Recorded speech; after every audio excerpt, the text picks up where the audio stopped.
Hello everyone, and welcome back to the channel NPA Discovery.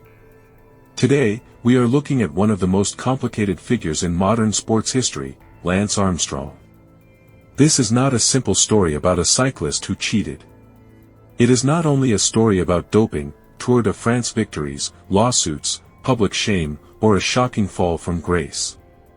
This is a story about a man who survived something almost impossible, became a symbol of hope for millions, and then allowed ambition, fear, ego, and deception to consume the very miracle that made people believe in him.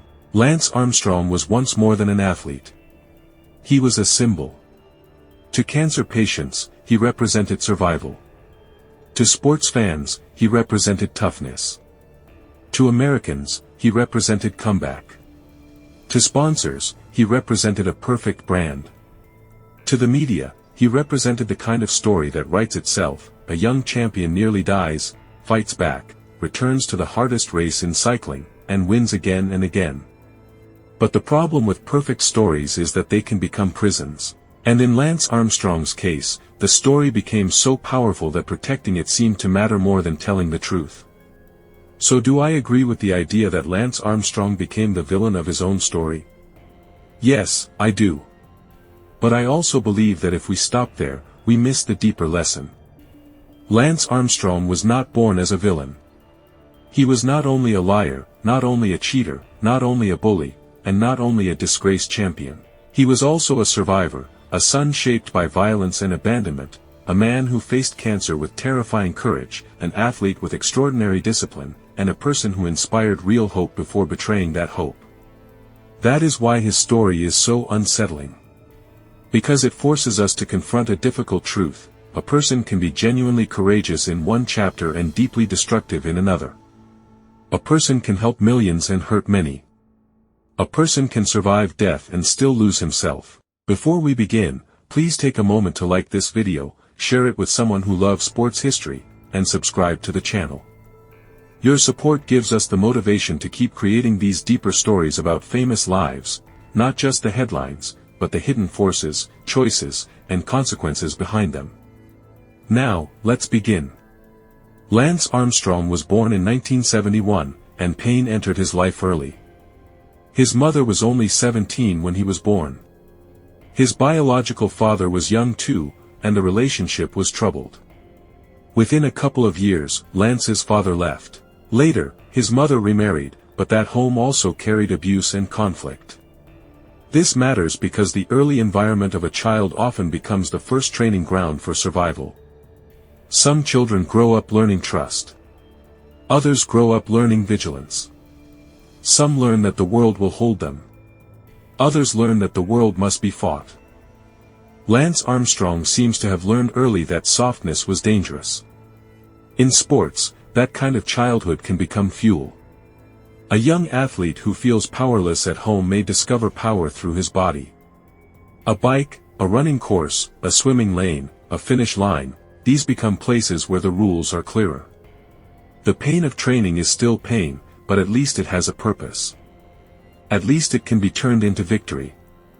As a teenager, Armstrong became a triathlete. He was strong, competitive, and unusually driven. He was not the kind of athlete who simply enjoyed participation; he wanted to dominate. By his early 20s, he committed himself fully to professional cycling. Cycling is not a gentle sport. It is one of the most punishing endurance sports in the world.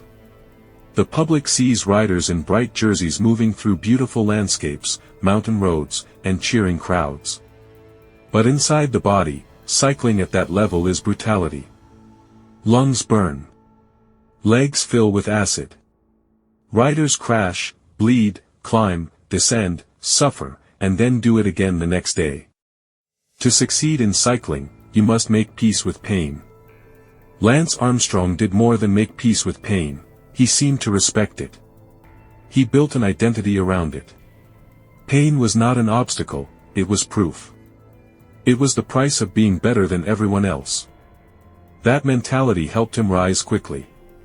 By his mid-20s, he had money, a major contract, a promising career, and the confidence of someone who believed he was becoming exactly who he was meant to be. He was asked if he might become the next great American cycling figure, and his answer showed the kind of self-belief that would define him. He did not want to be compared to anyone else. He wanted to be the first version of himself. There is something admirable in that. Every great competitor needs a degree of audacity. If you stand at the starting line already asking permission to be great, you have probably lost. Lance Armstrong had the hunger, arrogance, and intensity that elite sport often rewards. But then his body betrayed him. At first, he ignored the warning signs. Pain was normal. Blurred vision, discomfort, strange symptoms. For a cyclist trained to push through suffering, these could be rationalized. Athletes often have a dangerous relationship with their own bodies. They are trained to override signals. They learn that fatigue lies, pain can be conquered, and weakness must be challenged. But not all pain is training pain. Eventually, the symptoms became impossible to ignore. Blood, medical tests, serious faces, and then the diagnosis, testicular cancer. It was not contained. It had spread. Tumors were found in his lungs. The disease had invaded him with terrifying force. At 25, Lance Armstrong was not just fighting for a career. He was fighting for his life. He married Kristen Richard, whom he had met during the cancer period. Together, they had children using the sperm he had banked before treatment. That part of his life deepened the emotional power of the comeback narrative. He was not only a survivor.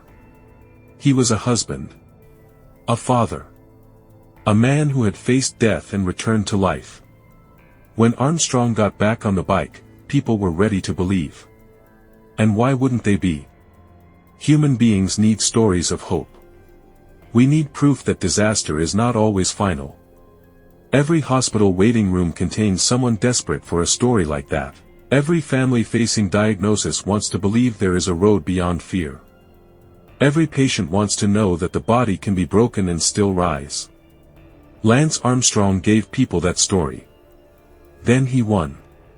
That matters because it changes the nature of the wrongdoing. This was not one desperate decision before one race. It was a culture. It was planning. It was secrecy. It was enforcement. It required silence from many people and fear among those who might speak. At the center was Armstrong, the captain, the star, the man everyone's future seemed to orbit. His teammates understood the consequences of crossing him. Some protected him even when they themselves were caught. That is power. Not just talent, not just fame, but the ability to make other people participate in your protection.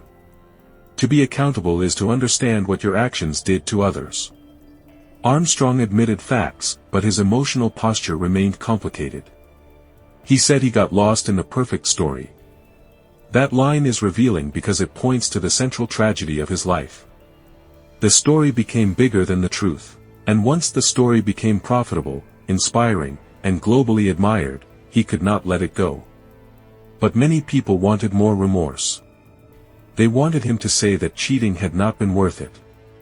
They wanted him to clearly reject the choices that built his empire. Instead, Armstrong suggested that, given the time and the culture of cycling, he might make similar choices again. That shocked people. But it also revealed something honest, perhaps more honest than a polished apology would have been. Lance Armstrong did not suddenly become a simple repentant figure. He remained competitive, defensive, and unwilling to fully surrender the logic that had guided him. He understood he had broken rules. He understood he had hurt people. But some part of him still believed winning required what he did. This is the psychology of corruption. People rarely tell themselves, I am becoming evil. They tell themselves, this is what it takes. They say everyone is doing it. They say the system is unfair. They say they are leveling the playing field. They say the mission is too important to fail. They say the good they do outweighs the lie. And over time, the lie becomes normal. Think of a student who cheats on one exam and says, I had no choice. Then cheats again because the first time worked. Think of a business executive who manipulates numbers to protect employees, then does it again to protect investors, then does it again to protect himself. Think of a public figure who tells a small lie to avoid embarrassment, then must tell larger lies to defend the first one. Deception grows by demanding protection. Armstrong's deception demanded lawsuits. It demanded intimidation. It demanded silence. It demanded denial from teammates. It demanded the humiliation of truth-tellers. It demanded that the world accept a miracle that was not what it claimed to be. After the fall, the question became, could Lance Armstrong change? Then came another damaging incident. In December 2014, Armstrong drove after drinking, crashed, left the scene, and then allowed his partner Anna Hansen to initially claim responsibility. She later admitted she had lied to protect the family from more negative attention. This incident is important not because it compares in scale to the doping scandal, but because it echoes the same moral pattern: make a mistake, protect the image, let someone else absorb the consequence. That is why many people found it so unforgivable. After everything, after the scandal, after the confession, after the loss of reputation, the old reflex still appeared. The reflex to avoid accountability. The reflex to manage perception before truth. This is the hardest part of Armstrong's story to sit with. Beating cancer showed extraordinary courage. Returning to cycling showed discipline. Building a foundation helped people. But accountability seemed to remain his most difficult climb. And that raises a larger question: what is a victory worth if it trains you to fear the truth? Sports often teaches discipline, resilience, teamwork, and sacrifice. But when winning becomes the highest moral value, it can deform the soul. If winning is everything, then truth becomes negotiable. People become tools. Rules become obstacles. Critics become enemies. Teammates become disposable. Image becomes survival. Armstrong's life shows both the beauty and danger of extreme competitiveness. Without that drive, he may not have survived cancer the way he did. Without that drive, he may not have returned to the sport. Without that drive, he may not have inspired millions. But that same drive, untethered from humility, became destructive. This is not only a sports story. It is a human story. Many people have a version of Armstrong inside them, not the doping, not the fame, but the desire to control the narrative. We want to be seen as strong, successful, admirable, heroic. We want our families to believe in us. We want our colleagues to respect us. We want strangers to applaud us. And when reality threatens the image, we face a choice: tell the truth and lose the image, or protect the image and lose ourselves.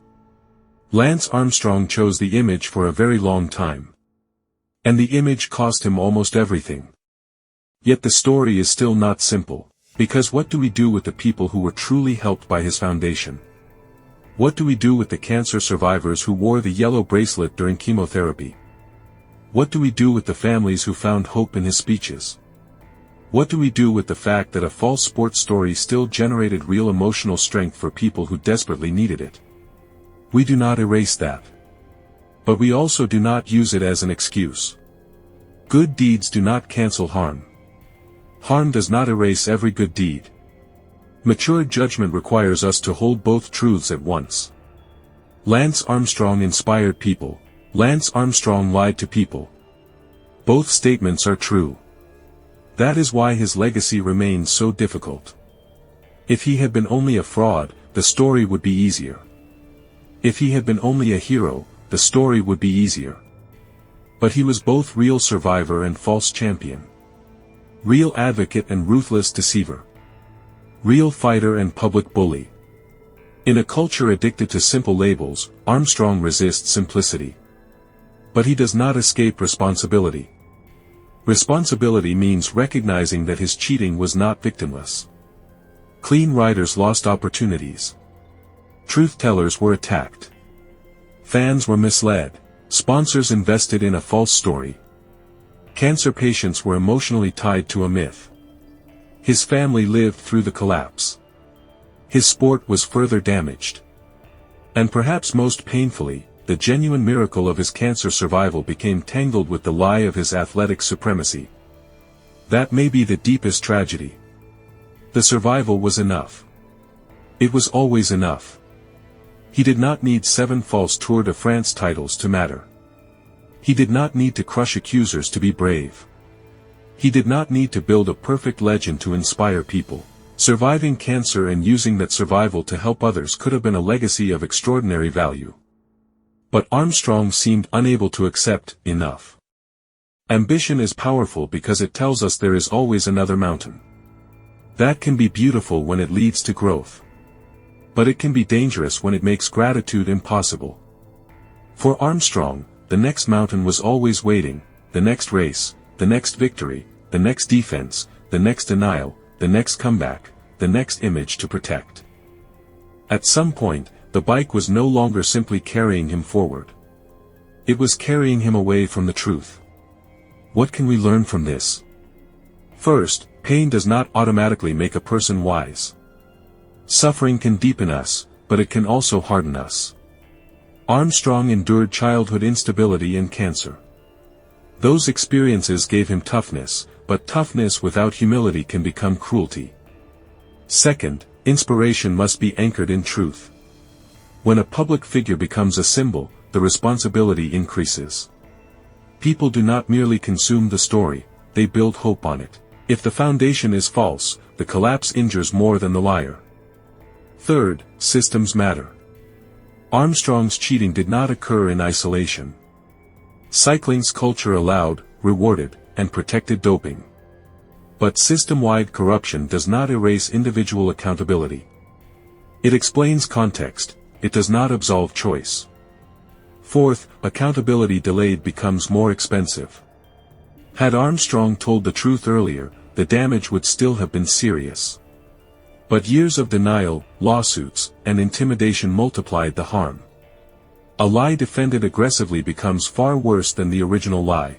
Fifth, redemption cannot begin with self-pity. Losing sponsors, titles, and public admiration is consequence, not persecution. Redemption begins when the person harmed by truth stops asking to be seen as the primary victim of exposure. That is the difference between scandal management and moral repair. Moral repair asks, who did I hurt? What did I take? Who paid for my lie? What can I restore? What must I accept can never be restored? Lance Armstrong has lived many years after the scandal. He married Anna Hansen in 2022.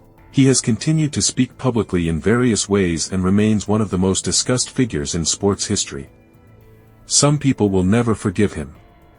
Others believe he deserves space to live beyond his worst actions. Many remain somewhere in the middle. That is where the story leaves us, not with a clean ending, but with a challenge. Because the question is not only, can Lance Armstrong be forgiven?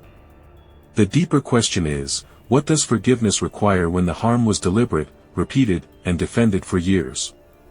Forgiveness is not forgetting. It is not pretending the victories were clean. It is not restoring the titles. It is not demanding that those he hurt must feel differently. Forgiveness, if it comes, must be grounded in truth.